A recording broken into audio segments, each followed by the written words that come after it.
دین کے شرط پہ ہم اتفاق و اتحاد کرنے کے لیے تیار نہیں ہیں. معاف کریے گا، آپ کا یہ سمجھوتا کر لو اور پھر یہ کہو تو اللہ کے رسول نے بھی ایسے سمجھوتے نہیں کرے. کافروں نے کہا تھا اللہ کے نبی 6 مہینے تم ہمارے خدا کی عبادت کر لو، ہمارے معبودوں کی عبادت کر لو، اور 6 مہینے ہم آپ کے خدا کی عبادت کر لیتے ہیں. تو اللہ کے رسول صلی اللہ علیہ وسلم نے سمجھوتا نہیں کیا تھا، اور کیا کہا تھا؟ لکم دینکم ولی دین. نہیں، پہلے تو کہا لا اعبد ما تعبدون، میں ان کی عبادت نہیں کر سکتا جن کی تم کرتے ہو، اور تم بھی اس اللہ کی عبادت نہیں کرتے ہو جس کی میں کرتا ہوں. میں کروں گا نہیں جس کی تم کر رہے ہو، اور تم کرنے والے نہیں جس کی میں کر رہا ہوں. تو کلیئر ہے معاملہ. لکم دینکم ولی دین، تمہارے لیے تمہارا دین اور ہمارے لیے ہمارا دین، تمہارے لیے تمہارا راستہ اور ہمارے لیے ہمارا راستہ. پرکھو ایمان ہے. حضرت عمر نے کہا یہ 3 دن اگر دیر سے آئے گا تو میں اس کی گردن اڑا دوں گا. 3 دن فجر میں وہ ظہر میں برابر گیا، عصر میں بھی گیا. 3 دن، وہ تو 1 دن بیچارہ دیر ہو گئی ہوگی، لیکن 3 دن کے لیے عمر نے شرط لگائی اگر 3 دن دیر سے آئے گا تو میں اس کی گردن اڑا دوں گا. اس واقعے کی روشنی میں ہم کیسے لگیں؟ ایمان ہے ہمارا. آئیے ایمان پیدا کرتے ہیں. اور آؤ ایک اور منظر دکھلاتا ہوں تمہیں نماز کا، ایک اور منظر دکھلاتا ہوں تمہیں نماز کا. اللہ کے نبی جناب محمد رسول اللہ کا زمانہ نہیں ہے. صحابہ کرام ایک جنگ لڑ رہے ہیں. اس جنگ کو لڑتے لڑتے ایک قلعے کو حاصل کرنا چاہتے ہیں. قلعہ فورٹ، ایک قلعے پر اسلام کا جھنڈا لہرانا چاہتے ہیں. بخاری کے اندر یہ واقعہ موجود ہے. اس قلعے کا نام ہے قلعہ تستر. اس قلعے کا نام ہے قلعہ تستر. رات بھر جنگ چلی. قلعے کے پاس آ گئے صحابہ، اور قریب تھا تھوڑے سے تیر اور برسا دیے جائیں، کافروں کو مار دیں، گھائل کر دیں اور قلعے پر جھنڈا لہرا دیں، اس قلعے پر اسلام کا پرچم لہرا دیں. قریب تھا کہ وہاں تک پہنچ جائیں. اتنے میں اذان کی آواز آتی ہے، اللہ اکبر اللہ اکبر. یہ فجر کی اذان تھی. کون سی اذان تھی؟ فجر. صحابہ کرام آپس میں سوچنے لگے اور آپس میں گفتگو کرنے لگے کیا ہوگا. اذان ہو رہی ہے. ادھر کافروں نے خوشی منانا شروع کر دی. اب مسلمان یہاں نماز پڑھنے کے لیے جائیں گے، یہ نماز میں ہوں گے، اور ہم قلعے پر چڑھ کر ہم دھاوا بول دوں گا اور جا کر ہم اپنے کفر کا پرچم قلعے کے اوپر لہرا دیں گے. کافروں نے خوشیاں منانا شروع کر دی. اب تو صحابہ نماز میں جائیں گے اور ہم قلعے پر چڑھائی کر دیں گے. ادھر صحابہ سوچنے لگے اگر ہم نماز پڑھتے ہیں تو کافر قلعے پر چڑھ کر اس پر چڑھائی کر دے گا، اور یہ جیتا ہوا قلعہ جو ہمارے ہاتھ میں آنے والا ہے ہم اس کے قریب پہنچ گئے، یہ میرے ہاتھ سے نکل جائے گا. تو آپس میں مشورے ہوئے کیا کریں. سارے صحابہ نے کہا نماز قضا کر لیں گے، نماز بعد میں پڑھ لیں گے، چلو پہلے اس قلعے کو حاصل کر لو. اور پھر صحابہ نے تیر برسانا شروع کر دیے، اور کافروں کے چھکے چھڑا دیے، اور جا کر قلعے پر اسلام کا جھنڈا لہرا دیا. اس قلعے تستر کو حاصل کر لیا، اس پر اسلام کا پرچم لہرا دیا. لیکن جب جھنڈا لہرا رہے تھے اس قلعے پر، جب محمد رسول اللہ کا جھنڈا لہرایا جا رہا تھا، جب جھنڈا پکڑ کر لہرانے کی، اس پہ گاڑنے کی کے لیے جب چلے، حضرت انس اس واقعے کے راوی ہے، جیسے جھنڈا اس قلعے کے اوپر گاڑا گیا، اس قلعے کے اوپر رکھا گیا اسلام کا جھنڈا، ویسے ہی سورج نکلنے لگا. جھنڈا اس قلعے پر لگا کر صحابہ نیچے آئے، سورج نکل چکا تھا. کہنے لگے چلو فجر کی نماز پڑھ لیں، اس لیے کہ ہم لوگ قلعے کو حاصل کرنے کے لیے نماز چھوڑ دیے تھے، قلعہ تو مل گیا، اب چلو نماز پڑھیں. سارے صحابہ نے وضو بنایا، نماز پڑھنے لگے. حضرت انس کا بیان ہے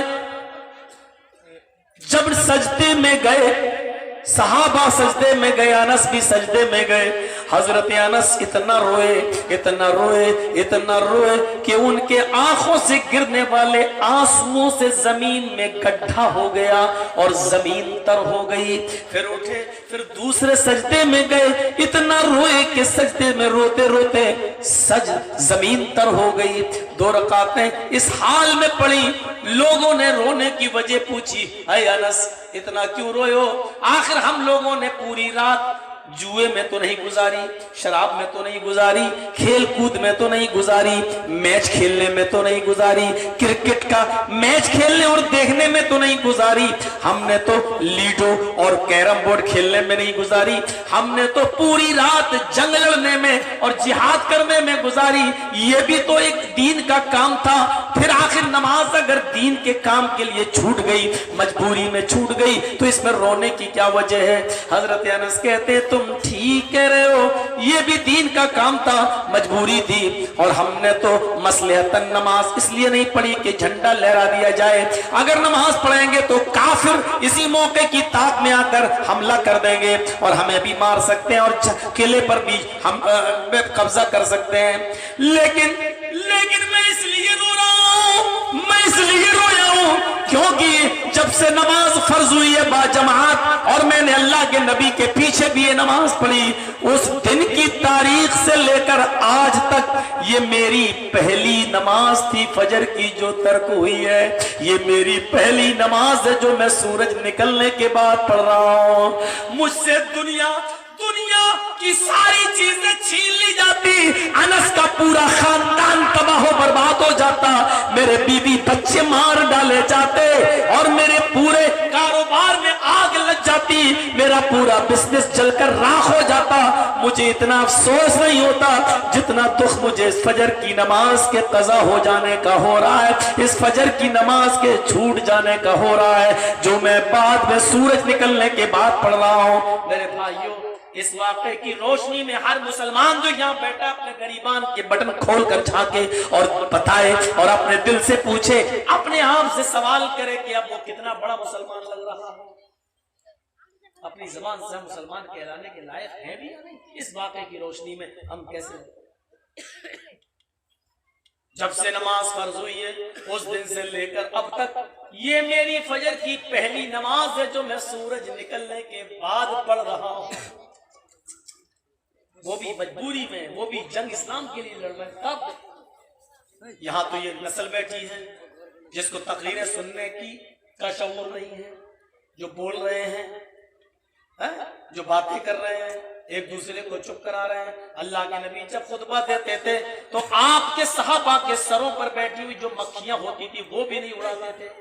ये तो हम लोग हैं। और नौटंकी यहाँ तक कि मोबाइल के स्क्रीन से भी जर्जी साहब की रिकॉर्डिंग हो रही है। ये आपको इजाजत किसने दी है कि हरकत करो, किसी को कैमरे में कैद करो, एक जगह बंधा हुआ बन गया, हाथ में लो, इधर उधर करो, न सुनोगे न दूसरों को सुनने दोगे। ये सारी चीजें फैशन बन गई है, इस्लाम से इनका कोई रिश्ता नहीं है। लेकिन आज मना कर देंगे, कल फिर यही होगा, कल मना कर देंगे, परसों फिर होगा।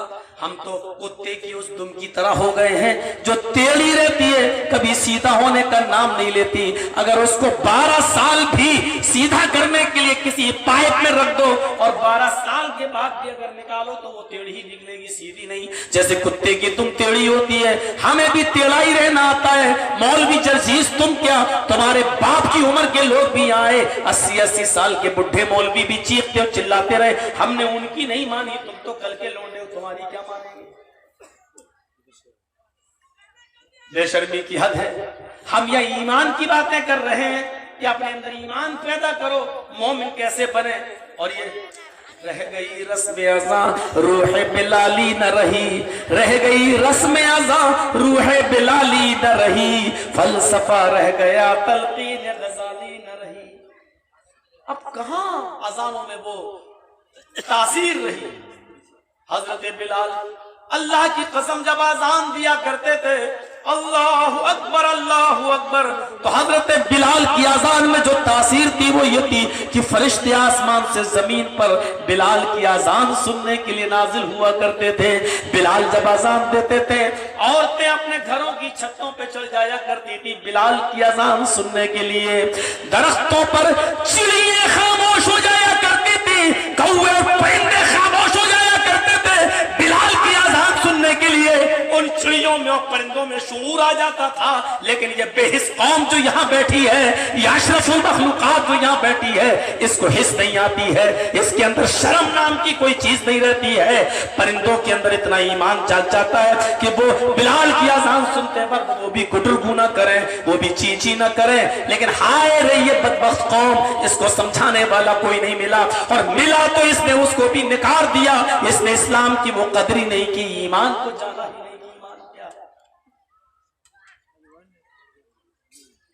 जितने मोबाइल मेरी तरफ लगे हैं, एक का भी छीन लूं तो अभी इनके ईमान का पता चलेगा। इसी में हिजड़े भगवों के गाने भी भरे होंगे, और इसी में मौलाना जर्जीस की तकरीर भी, ये इनके ईमान का हाल है। जिसमें गाने भी भरे हों, जिसमें फिल्में भी भरी हों, और उसमें जर्जीस साहब की तकरीर भी भरी जा रही हो, बेशर्मी की भी कोई हद होती है। हमने तो ऐलान कर दिया, राजी रहे रहमान भी और खुश रहे शैतान भी, हम तो दोनों को लेके चलेंगे। ये सूरत हाल है हमारी। ये कौम कैसे तरक्की करेगी? ये कौम, अभी मैंने शुरू में बताया, उस जमाने के जाहिल कितने अच्छे थे। जब यूनान फतह हो गया, यूनान पर सिकंदर आजम ने कब्जा कर लिया, पूरी बस्ती को खाली करवा दिया, और सिकंदर की फौज ने यूनान पर कब्जा कर लिया, सारे लोगों को अपने अंडर में ले लिया। जब टहलता हुआ यूनान से गुजर रहा था सिकंदर अपनी फौज के साथ, तो एक गरीब आदमी को सड़क पर लेटा हुआ देखा। वो सारी दुनिया से गाफिल सड़क पर काट फटा हुआ कपड़ा बिछाकर लेटा हुआ था, परागंदा हाल था। उसकी गुर्बत का हाल यह था कि सुबह खा ले तो शाम को नहीं, और शाम को खा ले तो सुबह नहीं। वो सो रहा है, कोई भी आ जाए हमें क्या मतलब है, चाहे सिकंदर आए या कोई और आए, हमारी गरीबी तो कोई दूर करने वाला नहीं है। वो लेटा हुआ था, सिकंदर ने उस आदमी को देखा, ये बेचारा लेटा है, और सारे लोग तो भाग रहे हैं, भाग गए, शहर खाली कर दिया है। हमारे पुलिस ने, हमारी फौज ने यूनान पर कब्जा करके सबको अपने अंडर में ले लिया है, और ये आदमी देखो हमसे डर भी नहीं रहा है और लेटा हुआ है खामोशी के साथ यूनान का।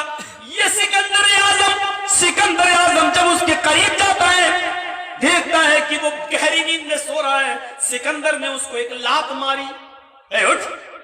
उठता है, कहता है साहब लात क्यों मार रहे हो? कहा कि हम सिकंदर हैं, पूरे मुल्क पर तुम्हारे कब्जा कर लिया है, मेरी पुलिस ने पूरे यूनान को अपने हाथ में ले लिया है, सारे लोग अपने घरों में छिप गए हैं, और तू आराम से सो रहा है, यहां लेटा हुआ है, सड़क पर तुझे डर नहीं है मेरा, मेरी पुलिस का। आए है उस आदमी ने जो जवाब दिया वो इबरत हासिल करो। गरीब जरूर था लेकिन हक वो था। उसने कहा हुकूमत तो हुक्मरां करता है, हुकूमत तो हाकिम वक्त करता है, और लात मारने का काम गधे का होता है।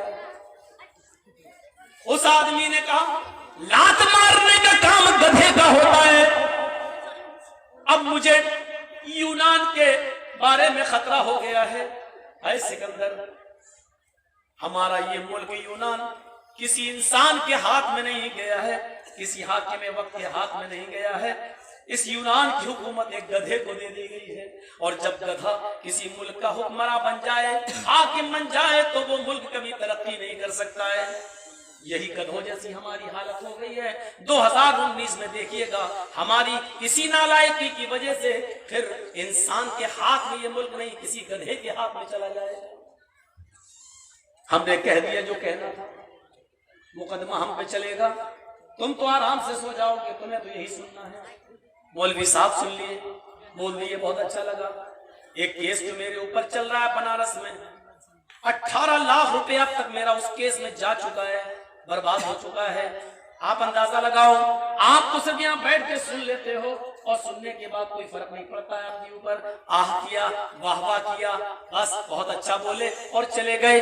कभी आपने खैर खबर ली है? कभी पूछा है जर्जी साहब आप इतना खतरनाक बोल लेते हो, उसके बाद जो मुकदमे चलते हैं, कभी मेरी जरूरत आपको पड़ी या नहीं पड़ी?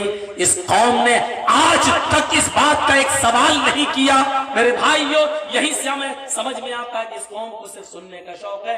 किसी के लिए हमदर्दी के लिए दो बोल, हम तुमसे कोई 100 रुपए नहीं मांगेंगे, हम तुमसे लाखों 2 लाख की भीख नहीं मांगेंगे, लेकिन हमदर्दी होती है। 2 लफ्ज अगर सुन लिए जाते हैं तो थोड़ा सा हौसला बढ़ जाता है। लेकिन जिस कौम ने आज तक एक सवाल न किया हो, हमदर्दी में कुछ न पूछा हो, उस कौम से कौन सी उम्मीदें लगाई जा सकती हैं? बस मैंने भी अपना उसूल बना लिया, बोलते जाओ, जाते जाओ, क्योंकि कयामत की निशानियां करीब हैं और वो तो आनी है। इसलिए जो चीजें अल्लाह के नबी ने बताई वो तो हो कर ही रहेगी, वही हो रही है।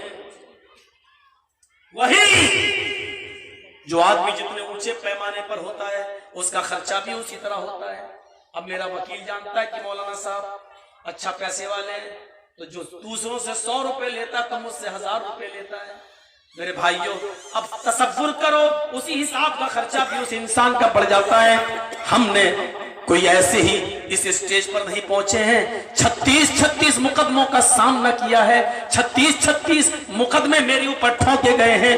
अल्हम्दुलिल्लाह हम लड़े हैं, किसी के सामने भीख नहीं मांगी है और किसी से आज तक कोई कंप्रोमाइज भी नहीं किया है। अल्हम्दुलिल्लाह जितने केस में नजात मिली है कोर्ट से मिली है और बाइज्जत बरी होकर निकले हैं। हम ये जानते हैं हमारे हिंदुस्तान के अंदर कानून चाहे जैसा भी हो, लेकिन इंसाफ मिलता है, देर से सही, थोड़े दिनों के लिए परेशान करके सही, लेकिन इंसाफ के कटघरे में जब इंसान खड़ा होता है तो उसको न्याय जरूर मिलता है, चाहे देर से मिले लेकिन मिलता है, चाहे मरने के बाद मिले लेकिन मिलता है। मेरे भाइयों, होम्योपैथिक दवा की तरह है जो मरने के बाद फायदा करती है, ऐसी हमारे हिंदुस्तान का हाल है। कानून का वो मिलता जरूर है इंसाफ, लेकिन देर से मिलता। ये हजरत उमर फारूक का इंसाफ तो है नहीं कि एक बुढ़िया एक लकड़ी के पुल पर हजरत उमर फारूक का गरीबान पकड़ के कहती है, आए उमर मेरा इंसाफ इसी पुल पर करेगा या कल पुल सराब पर करेगा? आए उमर मेरा इंसाफ इस लकड़ी के पुल पर करेगा या कल कयामत के दिन पुल सरात पर मेरा इंसाफ करेगा? और हजरत उमर अपने घोड़े से उतर जाते हैं और कहते हैं, माँ उमर के अंदर इतनी ताकत नहीं है कि वो पुल सरात पर इंसाफ करे, इसी पुल पर तेरा इंसाफ होगा। बता क्या है तेरा मुकदमा? कहा, आए उमर इस जंगल में मेरी बकरी चारा चल रही थी, ये तेरी पुलिस इस जंगल में घूम रही है, इस पुलिस ने मेरी बकरी को पकड़ा और काट लिया और भून के खा गई, मुझे मेरी बकरी दिलाओ। अरे उमर मेरे घर का पूरा गुजर बसर उसी बकरी के दूध पर है। अब ये बताओ अय उमर मेरा इंसाफ इसी पुल सिरात पुल पर करोगे या कयामत के दिन पुल सिरात पर? हजरत उमर फारूक ने उसको पकड़ा, ये बताओ क्या ये बुढ़िया ठीक बोल रही है? उसने जवाब दिया, हाँ भूख लगी थी, हमें मालूम नहीं था ये किसकी बकरी है, हमने चरती हुई बकरी को पकड़ लिया और काट दिया। हजरत उमर फारूक ने तलवार निकाली और उस बुढ़िया के सामने उसका हाथ पकड़ के काट दिया, कत्ल कर दिया, काट दिया और कहा कि चोर की सजा यही है इस्लाम में। उसने तो डकैती डाली है, मैंने इस पुलिस वाले का हाथ काट दिया, नौकरी से इसको बर्खास्त कर दिया और आए बुढ़िया रहा तेरी बकरी का मामला तो कल तेरे घर बैतुल माल से दे दी जाएगी, हम अपने राजकोष से सरकारी फंड से बैतुल माल से वो बकरी तेरे घर पहुंचा देंगे दूध वाली। हजरत उमर फारूक ने दूध देने वाली बकरी उसके घर पहुंचा दी। ऑन स्पॉट फैसला, उसी जगह पर मुकदमा सुना गया, कोई गवाह नहीं, कोई बहस नहीं, कोई मुबाहिसा नहीं, कोई वकील नहीं, कोई बीच में दलाल नहीं, कोई एजेंट नहीं, कोई तारीख नहीं, यही अदालत है, यही जज है, यही वकील है, यही हाथ काट दिया गया है, यही ऑन स्पॉट फैसला कर दिया गया है। ये ईमान की ताकत थी और जब तक ये ताकत हमारे अंदर पैदा नहीं होगी मेरे भाइयों हम सच्चे मुसलमान नहीं बन सकते हैं, नहीं बन सकते हैं। हमने सिर्फ अपने बच्चे पैदा करने का शौक है, बच्चे पैदा करते जाओ, लेकिन तालीम और तरबियत कुछ नहीं दी हमने अपने बच्चों को। और तालीम और तरबियत दी होती तो इतने बेशरम नहीं होते कि सुनने के बाद भी उनकी अकल ठिकाने ना। हमने तालीम नहीं दी है, हमने उनकी तरबियत नहीं की है। हम बच्चे तो जानवर भी पैदा कर लेते हैं, तुमसे ज्यादा बच्चे पैदा करते हैं। एक कुतिया को देखो 12-12 बच्चे देती है, उनके यहां तरबियत नहीं है। लेकिन जानवरों के बच्चों को जब तरबियत दी जाए तो इंसान को भी वो फेल कर देते हैं। और देख लो सर्कसों में नाचने वाले कुत्ते और देख लो सर्कसों में काम करने वाले शेर, जब इनको समझाया जाए और सिखाया जाए तो इनको भी अकल आ जाती है। जानवरों से इबरत हासिल करो, कुत्तों से अगर उसको पढ़ाया लिखाया और सिखाया जाए तो वो भी तहजीब याफ्ता हो जाता है। लेकिन हाय रे इंसान, तू कितना नालायक हो चुका है कि तुझे पढ़ाया जा रहा है, कुरान बताया जा रहा है, हदीस बताई जा रही है, रब का फरमान सुनाया जा रहा है, लेकिन इसके बावजूद तेरे कान के अंदर जू नहीं रुक रहा है। समझ में नहीं आ रही है बात। मेरे प्यारे साथियों, हम कहाँ हैं और किस स्टेज पर हम हैं, हम जरा तसव्वुर करें, हम अपने गरीबानों में जरा झांक कर देखें। मेरे भाइयों, चलो जज्बात में जब आप आए हो, बह रहे हो, तो देखो उस किले तुस्तर को जब हासिल कर लिया गया तो अनस के इस बयान से आप क्या सबक हासिल करेंगे कि ये मेरी जिंदगी की पहली नमाज है जो मैं सूरज निकलने के बाद पढ़ रहा हूँ। क्या हम कह सकते हैं रमजान के अलावा हम किसी महीने में मस्जिद में जाते हो? और रमजान में भी कितने लोग ऐसे हैं जो सहरी खा के सो जाते हैं, सहरी खाई और सो गए, अब ये भी उठा रही, हाँ पढ़ लेंगे, सुबह पढ़ते हैं, नहीं जा। अल्लाह के नबी फरमाते हैं इलाहुल आलमीन, सुबह फजर की नमाज पढ़ने के बाद मेरा उम्मती तेरा बंदा जो भी दुआ करे, ऐ अल्लाह तू उसकी दुआ में बरकत देना, तू उसकी दुआ सुन लेना। सुबह फजर की नमाज में उठना और सुबह नमाज के बाद दुआ करना, और दुआ के अंदर अपने रिस्क या अपनी जरूरियात को मांगना। अल्लाह के नबी उसके लिए कह रहे हैं आए मेरे परवरदिगार, मेरा जो भी उम्मती, मेरा जो भी मुसलमान तेरा बंदा, मेरा उम्मती फजर के बाद जो दुआ करे उसकी दुआ में बरकत देना, उसको सुन लेना। आज हमारे कारोबार फेल है, हम मोदी को कोस रहे हैं कि जीएसटी लगा दी, हमें ये कर दिया वो कर दिया, लेकिन मेरे भाइयों तुम भी तो बताओ कि तुमने जनाब मोहम्मद रसूलुल्लाह के फरमान पर कौन सा अमल किया है? काबे के रब की कसम, जाओ एक दुआ तुम्हें बता रहा हूं, अगर इस दुआ को पढ़ने लगो और पाबंद बन जाओ तो ना ओदी की जरूरत पड़ेगी ना मोदी की जरूरत पड़ेगी। 5 वक्त की नमाज पढ़ने लगो, और 5 वक्त की नमाज में जो 2 सजदे होते हैं, एक सजदा करके उठो, दूसरे सजदे में जाने से पहले सुभान रब्बियल आला, सुभान रब्बियल आला, अल्लाहु अकबर। अब दूसरा सजदा करोगे ना, तो दूसरे सजदे में जाने से पहले ये दुआ पढ़ो, अल्लाहुम्मा ग़फिरली वरहमनी वहदनी वआफिनी वरज़ुक़नी। इसके बाद फिर दूसरा सजदा करो, और फिर देखो जो आदमी वरज़ुक़नी इसमें आ रहा है, रिज़्क़ अता फरमा। जो आदमी 5 वक्त की नमाज पढ़ने लगे और 5 वक्त की नमाज में ये दुआ भी पढ़ने लगे सजदे के बीच में, उस आदमी के घर में कभी फाका हो ही नहीं सकता है, वो आदमी कभी भूखा मर ही नहीं सकता है, उसके घर में मोदी की पाबंदियां कभी बेड़ियां डाल ही नहीं सकती है, क्योंकि ये मोदी और उसके बाप का कानून नहीं है, ये जनाब मोहम्मद रसूलुल्लाह का सिखाया हुआ कानून है। और रसूलुल्लाह का सिखाए हुए कानून को मोदी क्या उसका बाप भी नहीं रोक सकता किसी को, लेकिन उसके लिए नमाज पढ़ना चाहिए।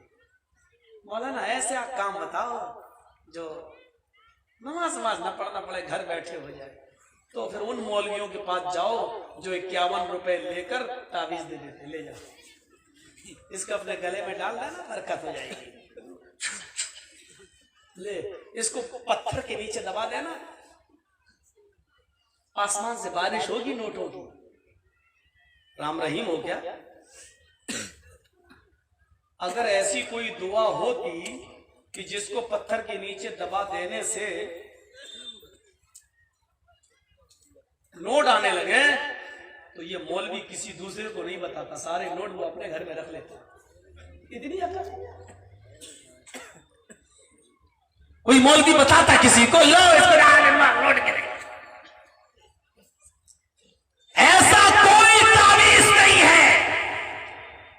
और अल्लाह की कसम, अगर ऐसा तावीज होता तो सबसे पहले जनाब मोहम्मद रसूलुल्लाह अपने घर में दाबते और आसमान से नोटों की बारिश होती, दिरहम और दीनार की बारिश होती, और मेरे नबी 2-2 महीने पेट पे पत्थर नहीं मानते।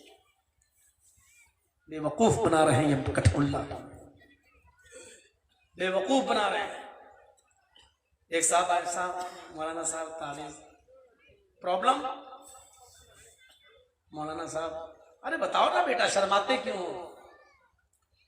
ایک لڑکی سے پیار ہو گیا. او ہاں ہاں بتاؤ کیا بات؟ لڑکی چاہتی، لڑکی تو چاہتی ہے، لڑکی کا باپ نہیں چاہتا، وہ نہیں چاہتا کہ شادی ہو میرے ساتھ. اچھا کل آنا.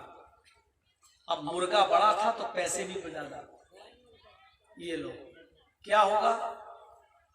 یہ کاجل میں نے پڑھا ہے، اس کو اپنی آنکھ میں لگا لینا. اس کے باپ کا نام پوچھ لیا، اس کی ماں کا نام پوچھ لیا. اب یہ کاجل لگا کر اس کے باپ کے سامنے چلے جانا، یا یہ تعویذ پہن کے اس لڑکی کے باپ کے سامنے چلے جانا. تمہاری آنکھوں پہ جیسے ہی اس کے باپ کی نظر پڑے گی دیوانہ ہو جائے گا اور اپنی بیٹی تمہیں دے. ایک بار ہم بھی اس مولوی کے پاس گئے اور پینٹ شرٹ پہن کے گئے تاکہ پہچان لینا. کہنے لگا بیٹا کیا پرابلم؟ میں نے کہا ایک لڑکی سے پیار ہو گیا. بولا بہت کارگر ہے میرا یہ تعویذ، سب سے زیادہ اسی کے مریض آتے ہیں میرے پاس. میں نے کہا لیکن میں بھی 50 کے پاس جا چکا ہوں، فائدہ نہیں ہوا. بولا میرے پاس 100% ہوگا. کہنے لگا بتائیے لڑکی کا نام؟ میں نے کہا لڑکی کا نام زینب. باپ کا نام؟ میں نے کہا نور اللہ. کہتا کیا؟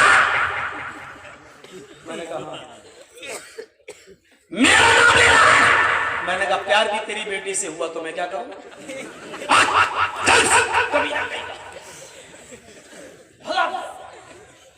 ہنگامہ کرنے لگا. میں نے کہا کہ اپنی بیٹی کی بات آئی تو ہم بھگا گئے ہو، دوسروں کی بیٹیوں کے گھر بگڑوا رہے ہو. چیخنے لگا.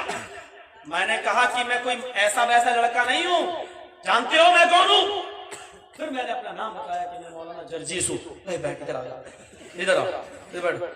ارے یار مولانا صاحب مسجد میں 3000 روپے کی نماز پڑھاتا ہوں، یہی ایک گھنٹہ بندہ کر لیتا ہوں. تم یار اب بتائیے یہی دھندا کر، یہ دھندے بنا رکھے ہیں. بولا 3000 روپے میں بتائیے میں اپنے بیوی بچوں کا پیٹ پال لوں گا. میں نے کہا اس میں کتنی انکم ہو جاتی ہے؟ کہتا 30-40 ہزار مہینہ اس میں کما لیتا. جو مولوی کم پیسوں میں مسجد میں رکا ہوا ہے اس کا بایو ڈاٹا معلوم کرو، اوپر انکم کہاں سے آ رہی ہے. 2-2.5-3 ہزار روپے میں رکا کیسے ہے؟ اور تعویذ اور کنٹوں پر اگر وہ بزنس کر رہا ہے تو پتہ لگاؤ کس کے پاس سب سے زیادہ کسٹمر کس مرض کے آ رہے ہیں. مجھے بتا کہ تیرا پاس کون سا، یہاں بیٹھا ہوا ہوں چیلنج دیتا ہوں، مجھے بتا تیرے پاس کون سا تعویذ ہے جو فائدہ کرتا ہے. مجھے بتا، مجھے وہ بیماری ہے، مجھے فائدہ کر کے دکھا. اللہ کے نبی کی بیوی حضرت عائشہ کہتی ہیں ہائے میرا سر کا درد، ہائے میرا درد سر. اللہ کے نبی اپنی بیوی حضرت عائشہ کے ماتھے کو پکڑتے ہیں، یوں دباتے ہیں، 3 بار سورہ فاتحہ پڑھتے ہیں اور 3 بار معوذتین پڑھتے ہیں، قل اعوذ برب الفلق قل اعوذ برب الناس، اور دم کرتے ہیں. یہ دعا بتائی جا رہی ہے بیماری کی. مولوی بیماری کے لیے پتہ نہیں کیا کیا کرتا ہے. پھر اس کے بعد اللہ کے نبی فرماتے ہیں عائشہ اس درد سر میں اگر تم مر جاتی تو کتنا اچھا ہوتا. حضرت عائشہ مسکرا کے کہنے لگی ہاں آپ تو چاہتے ہیں کہ میں مر جاؤں، آپ مجھے دفن کر دیں تاکہ دوسری عورت کو لانے کا موقع مل جائے آپ کو. فرمایا عائشہ غلط نہ سوچو، اگر میں دوسری بیوی سے شادی کرنا چاہوں تو کون روکے گا مجھے؟ اللہ مجھے اجازت دے گا تو میں کر ہی لوں گا. کیا تمہارے علاوہ اور میری بیویاں نہیں ہیں؟ بیوی کی وجہ سے نہیں. عائشہ تم کتنی خوش نصیب ہوتی اگر تم میرے گود میں مر جاتی. میں تمہیں اپنے ہاتھ سے غسل دیتا، میں تمہیں اپنے ہاتھ سے کفن پہناتا، پھر میں تمہاری جنازے کی نماز پڑھاتا، پھر میں قبر میں اترتا اور تمہیں قبر میں اتارتا، اور پھر میں مٹی دیتا اور پھر میں تمہارے لیے دعائیں خیر کرتا. عائشہ تم سے زیادہ خوش نصیب پھر کون سی بیوی ہوتی؟ میرے بھائیو آپ درد सर का तावीज नहीं दे रहे हैं, आप दर्द सर के लिए दुआ पढ़ रहे हैं, आप बीमारी के लिए दुआ पढ़ रहे हैं। मोमिनों, मुसलमानों, ईमान अपने अंदर पैदा करो। 20-20 और 25-25 रुपए में जाकर अपना ईमान बेचने वालों, ईमानी गैरत अपने अंदर पैदा करो, ईमानी गैरत अपने अंदर पैदा करो। ये कह देना बहुत आसान है, अल्लाह के कलाम में बड़ी ताकत है। मेरे भाइयों, अल्लाह के कलाम में ताकत है तो इसका ये मतलब है कि अल्लाह के कलाम को तुम गले में लटकाओगे, अल्लाह के कलाम को तुम अपने सीने पे लटकाओगे, अल्लाह के कलाम को तुम अपने हाथों में बांधोगे। अल्लाह के कलाम में बड़ी ताकत है, इसका मतलब यह है कि अल्लाह के कलाम को पढ़ो और उसके ऊपर अमल करो तो बड़ी ताकत है। इस कैप्सूल में बड़ी ताकत है, ये बुखार को एक झटके में दूर कर देता है। तो इसका यह मतलब नहीं है कि उस कैप्सूल को हाथ में बांधो, उस कैप्सूल को कपड़े में लपेट के गले में लटका लो तो वो बुखार दूर कर देगा। इस कैप्सूल में ताकत है का मतलब यह है कि इसको डॉक्टर के तरीके के मुताबिक खाओगे तो ये तुम्हारी बीमारी दूर करेगा। अल्लाह के कलाम में बड़ी ताकत है, इसका मतलब यह है कि अल्लाह के तरीके के मुताबिक और अल्लाह के बताए हुए तरीके के मुताबिक जब इस कुरान पे अमल करोगे तो ये कलामुल्लाह, अल्लाह के कलाम में बड़ी ताकत है। हमने मतलब ही बदल दिया, जो नबी ने बताया उस पर अमल ही नहीं है और अपनी तरफ से हमने नई नई चीजें इस्लाम के अंदर दाखिल कर दी और उसका नाम ईमान और इस्लाम से जोड़ दिया। मेरे प्यारे साथियों, अब आप ही बताइए, आइए एक और वाक़े की तरफ चलते हैं, एक और वाक़े की तरफ चलते हैं। ग़ज़वा अहज़ाब का वो मंजर उठाओ, जंग हो रही है, अल्लाह के रसूल उस जंग के अंदर मौजूद हैं, जंग हो रही है, अल्लाह के नबी उस जंग के अंदर मौजूद हैं। सुनिए, बड़ी प्यारी बात और बड़ी प्यारी हदीस सुना रहा हूं। अल्लाह के नबी उस जंग में मौजूद हैं, लेकिन काफिरों ने इतना परेशान कर रखा है कि अल्लाह के रसूल को स्कीम बनाने में, आपको प्लानिंग बनाने में इतनी देर हो गई कि असर की नमाज का वक्त निकल गया। ग़ज़वा अहज़ाब में असर की नमाज का वक्त निकल गया। कभी इधर खड़ा करते किसी को तो उधर से काफिर हमला कर रहा है, आपको प्लानिंग करने में इतनी देर लग गई, इधर जाओ साहबा उधर कर रहे उधर कर रहे, जंगी प्लानिंग होता नहीं, प्लानिंग मंसूबा जो बनाने में इतनी देर लग गई कि अल्लाह के नबी सल्लल्लाहु अलैहि वसल्लम की असर की नमाज छूट गई। जब देखा सूरज डूब रहा है, असर नहीं, जल्दी से, पानी तो था ही नहीं, पाक मिट्टी पे हाथ मारा, तयम्मुम किया और नमाज असर पढ़ी। जब साहबा और आपने नमाज पढ़ी तो सूरज डूब गया था, सूरज गुरूब हो गया था, यानी मगरिब का वक्त आ गया। लेकिन नमाज असर पढ़ने के बाद असर का वक्त जब चूंकि खत्म हो गया था, इसलिए अल्लाह के नबी ने नमाज तो पढ़ ली, लेकिन नमाज पढ़ने के बाद जब खड़े हुए तो आपने बद्दुआ दी। सुनियो मुसलमानों, सुनो, आपने बद्दुआ दी। मेरे नबी ने कभी किसी को बद्दुआ नहीं दी। ताइफ में लोगों ने बहुत मारा, बहुत पीटा, इतना मारा कि सर फट गया, खून पैरों पे गिरा और जूते तक खून से जम गए। लेकिन जब फरिश्तों ने कहा अल्लाह के नबी अगर आप कहें तो इन ताइफ वालों को हम दो पहाड़ियों में लाकर कुचल दें और पीस दें, अल्लाह के नबी कहते नहीं, अगर आज ये ईमान नहीं लाएंगे तो कल इनकी होने वाली औलादें मेरे ऊपर ईमान जरूर लाएंगी।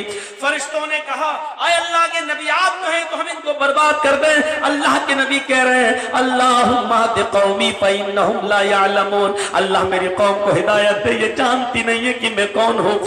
नहीं, बद्दुआ नहीं दी उनको, उन्होंने मारा लेकिन बद्दुआ नहीं दी। पूरी जिंदगी में कभी बद्दुआ नहीं दी अल्लाह के नबी ने। लेकिन जब काफिरों की वजह से नमाज छूट गई, असर का वक्त निकल गया, आपने जल्दी से नमाज तो पढ़ी लेकिन खड़े हो गए और नमाज के बाद खड़े होकर आपने जो बद्दुआ दी वो बद्दुआ, ये जुमले सुनो। आपने फरमाया मला अल्लाहु बुयूतहुम व कुबूरहुम नारा, आय अल्लाह इन काफिरों की वजह से आज मेरी असर की नमाज का वक्त निकल गया। आय अल्लाह मोहम्मद तेरे दरबार में बद्दुआ कर रहा है, आय अल्लाह जिन काफिरों की वजह से मेरी नमाज छूटी इन काफिरों के घरों में आग लगा दे, इन काफिरों के घरों को आग से भर दे, आय अल्लाह इन काफिरों के घरों में आग लगा दे। और जब ये मर जाएं और मरने के बाद जब ये कब्र में दफन किए जाएं तो आय अल्लाह तू इनकी कब्रों को भी आग से भर दे। जानते हो पूरी जिंदगी कभी बद्दुआ नहीं दी, और बद्दुआ दी तो किनको दी, जिन्होंने नमाज छुड़वाई। जो लोग किसी की नमाज छुड़वाने का बायस बनते हैं, मसलन एक आदमी आया 12 बजे, चलो जर्जी साहब बहुत अच्छी फिल्म आई है पीके, आमिर खान की है, बहुत अच्छी है, पंडितों का मजाक उड़ाया गया है, ले गया हमें जबरदस्ती। پی کے دکھائی. ظہر کا ٹائم نکل گیا, 12 بجے گئے 3 بجے آئے, ظہر کا ٹائم نکل گیا. جس کی وجہ سے نکلا, ہم تو گناہگار ہیں ہی, جس کی وجہ سے نکلا وہ کتنی بڑی بد دعا کا مستحق ہے, کیونکہ اس نے چھڑوائی. ملا اللہ بیوتہم وقبورہم نارا, اور ڈینجر دعا دیکھو, خطرناک دعا. اے اللہ ان کے گھروں میں آگ لگا دے, یہ لوگ جو جی رہے ہیں اے اللہ ان کو زندہ رہنے کا موقع مت دے, انہوں نے میری عصر کی نماز چھڑوا دی, اے اللہ ان کے گھروں کو آگ سے بھر دے, اور جب یہ مر جائیں قبر میں دفن کر دیے جائیں تو ان کی مرنے کے بعد ان کی قبروں کو میں بھی تو آگ بھر دے, اسی قبر کو جہنم بنا دے. ایک نماز آپ کی چھڑوائی بس, تب یہ حال ہے. ہم تو چھوڑ رہے ہیں اور چھوڑوا رہے ہیں, اور پھر بھی ہاں ماشاءاللہ پکے مسلمان ہیں. ہم کو کوئی کافر کہہ کے تو دیکھے, اس کی اینٹ سے اینٹ بجا دیں گے.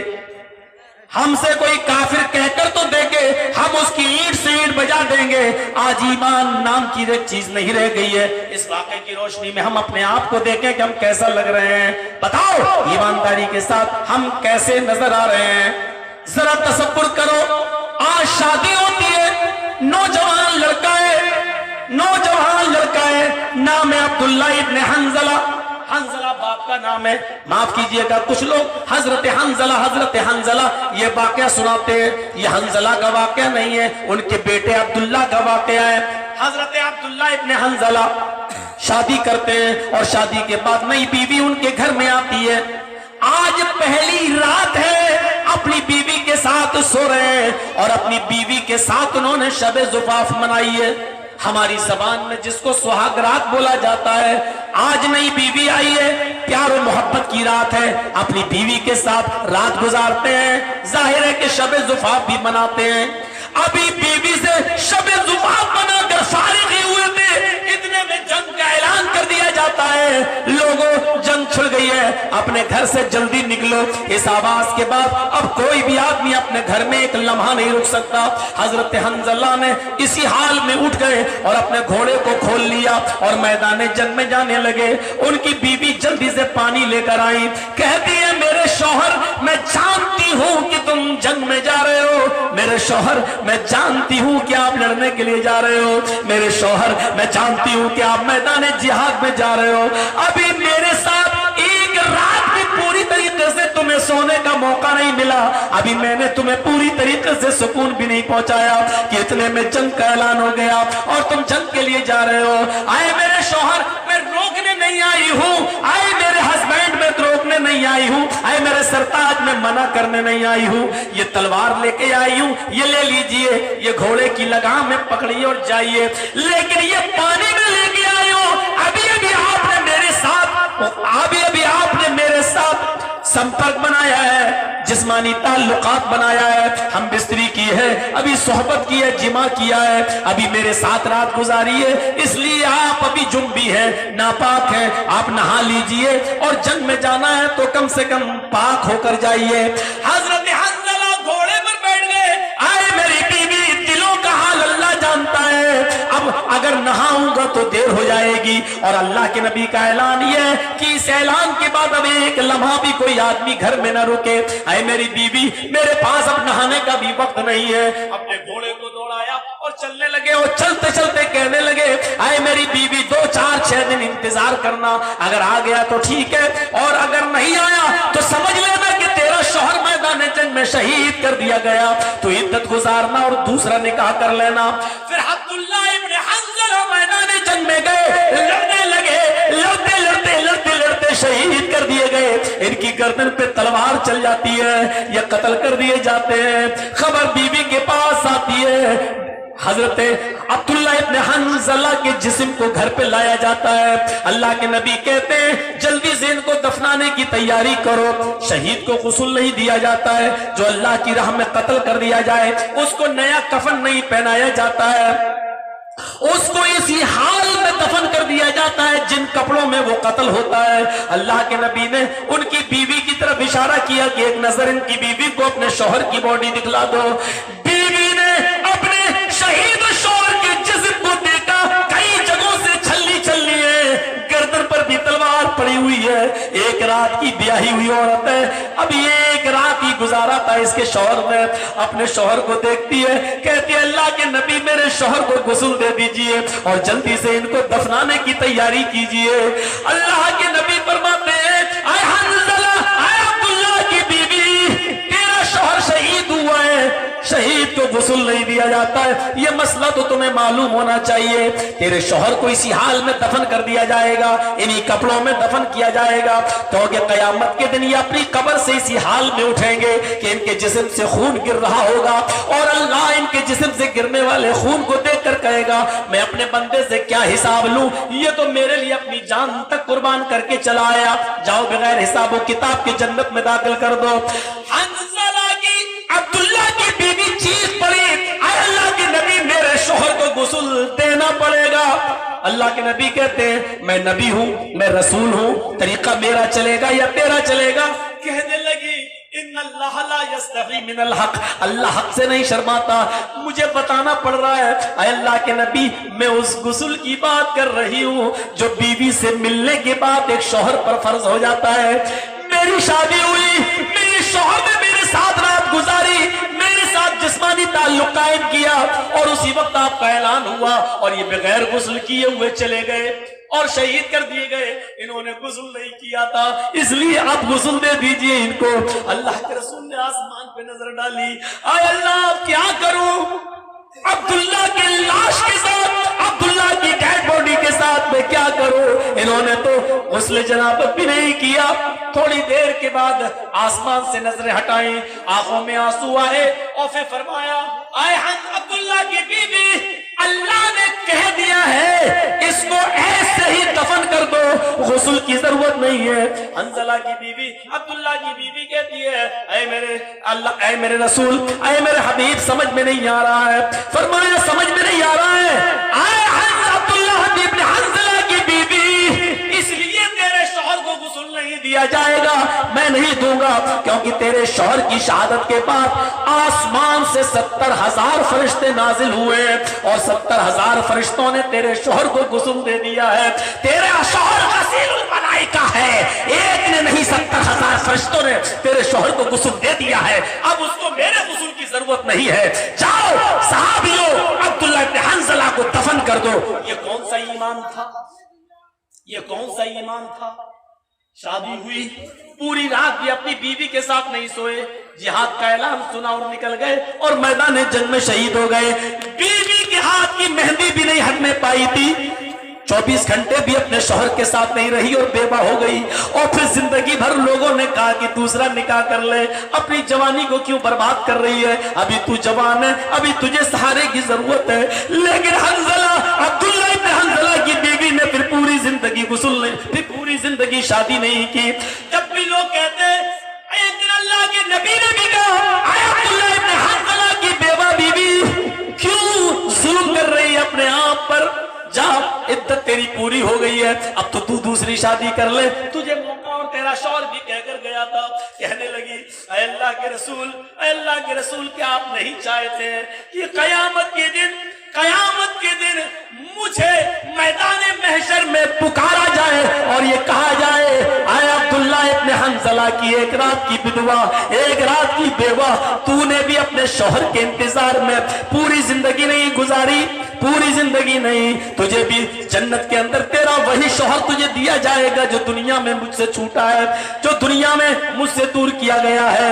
میں قیامت کے دن اللہ سے یہ کہہ سکتی ہوں اے اللہ, دنیا میں تو نے مجھ سے میرا شوہر چھینا, کم سے کم جنت میں تو مجھ سے میرا شوہر مت چھین. اب تو مجھے جہنم میں نہ ڈال, مجھے میرا شوہر عطا فرماتے. اگر دنیا میں چھینا تھا تو جنت میں کیوں چھین رہا ہے, جنت میں تو مجھے عطا فرما دے. اور اللہ اس دن مجھ سے کہے اے عبداللہ ابن حنزلہ کی بیوی تو ٹھیک کہہ رہی ہے, میں نے دنیا میں تجھ سے تیرا شوہر چھینا, جا جنت میں تجھے تیرا وہی شوہر عطا کر رہا ہوں, جا. اے اللہ کے نبی, کیا آپ نہیں چاہتے کہ میرے ساتھ اللہ یہ معاملہ کرے؟ اللہ کے نبی نے فرمایا ٹھیک ہے, تمہاری مرضی. میرے پیارے ساتھیوں, پھر عبداللہ ابن حنزلہ کی بیوی نے پوری زندگی نکاح نہیں کیا. یہ کون سا ایمان تھا, ہمیں بتائیں. جو آدمی موبائل پاکٹ میں نہ رکھ سکے, जो आदमी छोटी सी कुर्बानी न दे सके वो आदमी इस्लाम और ईमान के लिए कौन सी कुर्बानी देगा? वो आदमी जो आदमी इतनी बड़ी कुरान हदीस की बातें सुनकर भी टस से मस न हो और उसके कान पर जू न रह गए, उससे कौन सी तवक्कुआत रखी जा सकती हैं और लगाई जा सकती हैं? यही सारी कमजोरियां तो आज दिल्ली वाले बैठे हुए हैं मरकज में, सेंट्रल में, वो देख रहे हैं और हमारा मजाक उड़ा रहे हैं। हमें जब चाहते लात मार देते हैं और जहां चाहते नचाया जा रहा है, जहां चाहते डांस करवाया जा रहा है, जहां जो जैसा वंदे मातरम कहो, मैं तुम्हारे बाप का राज चल रहा है? तुम्हें हिंदुस्तान रहना है तो वंदे मातरम कहना होगा।